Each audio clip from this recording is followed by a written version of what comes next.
سوال ہے کہ مسلمانوں کے بھلائی کے لیے آیت کریمہ پڑھ سکتے ہیں یا نہیں؟ آیت کریمہ کیا ہے؟ لا الہ الا انت سبحانک انی کنت من الظالمین. یہ وہ ذکر ہے، یہ وہ دعا ہے جو یونس علیہ السلام نے مچھلی کے پیٹ میں اللہ سے کی تھی. جب مچھلی نے ان کو نگل لیا اور پانی میں تھے اور اندھیریوں میں تھے، 3 اندھیریوں میں، تو اس وقت میں اس مصیبت سے نجات کے لیے انہوں نے اللہ تعالیٰ کو پکارا اور یہ کہا لا الہ الا انت سبحانک انی کنت من الظالمین. اے اللہ، تیرے سوا کوئی عبادت کے لائق نہیں اور تو ہر عیب سے، کمی سے، ظلم سے پاک ہے. میں ہی تھا جس سے غلطی ہوئی ہے، میں نے ہی اپنی جان پر ظلم کیا ہے. تو یہ جو ذکر ہے اس کی بنیاد پر اللہ تعالیٰ نے ان کو نجات دی.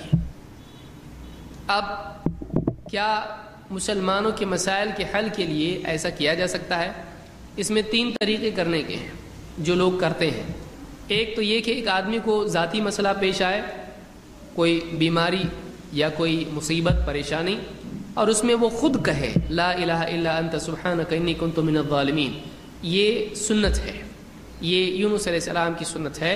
اور اللہ کے نبی صلی اللہ علیہ وسلم نے بھی، حاکم کی روایت ہے، اس میں آپ نے فرمایا کہ جب بھی تم پر کوئی مصیبت، کسی مسلمان پر کوئی مصیبت آئے، اگر وہ یہ کہتا ہے اللہ تعالیٰ اس سے اس کو نجات دے گا.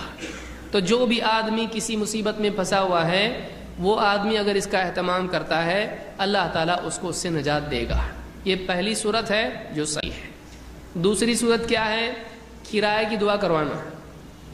بہت ساری مساجد میں ہوتا ہے آج آیت کریمہ ہوگی، کیوں؟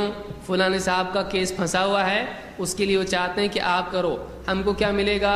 آیت کریمہ ہونے کے بعد بریڈ اور قیمہ ملے گا.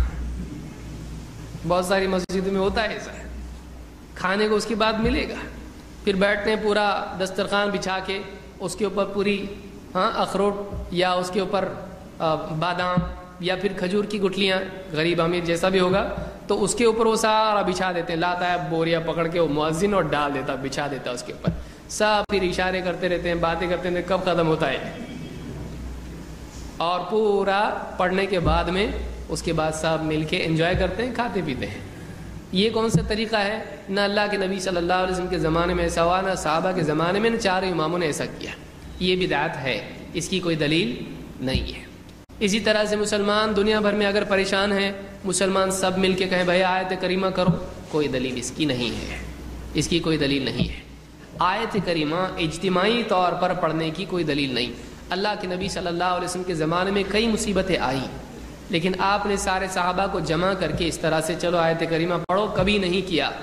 مسلمانوں پر جب مصیبت آتی ہے تو اس کے حل کے لیے طریقہ یہ ہے کہ فرض نمازوں میں یا کسی بھی نماز میں مسلمان قنوت نازلہ کا اہتمام کریں. قنوت نازلہ فرض نماز کے آخری رکعت میں رکوع سے کھڑے ہونے کے بعد میں اللہ سے دعا کی جائے، اس میں ہاتھ اٹھا کر دعا کی جاتی ہے. تو یہ قنوت نازلہ ہے. اس کا ثبوت ہم کو مسلمانوں پر عمومی بلا آنے کی صورت میں کرنے کا اہتمام ملتا ہے، لیکن دعا آیت کریمہ وغیرہ کا کوئی اہتمام ہم کو ایسا نہیں ملتا. اس لیے کسی بھی قسم کی بدعت سے بچنا چاہیے. کل بدعت ضلالہ وکل ضلالۃ فی النار. اللہ کے نبی صلی اللہ علیہ وسلم فرماتے ہیں ہر بدعت گمراہی ہے اور ہر گمراہی کا انجام جہنم ہے. کوئی آدمی کا اس میں برا کیا ہے؟ اس میں برا اتنا ہی ہے کہ اللہ کے نبی صلی اللہ علیہ وسلم کو یہ سمجھ میں نہیں آیا. اگر تم کر رہے ہو اس کا مطلب ہے کہ نبی صلی اللہ علیہ وسلم کو سمجھ میں نہیں آیا، صحابہ کو سمجھ میں نہیں آیا، تو تم اپنے عمل سے ان کی سمجھ پر اعتراض پیدا کر رہے ہو. لہٰذا اس چیز سے بچنا چاہیے.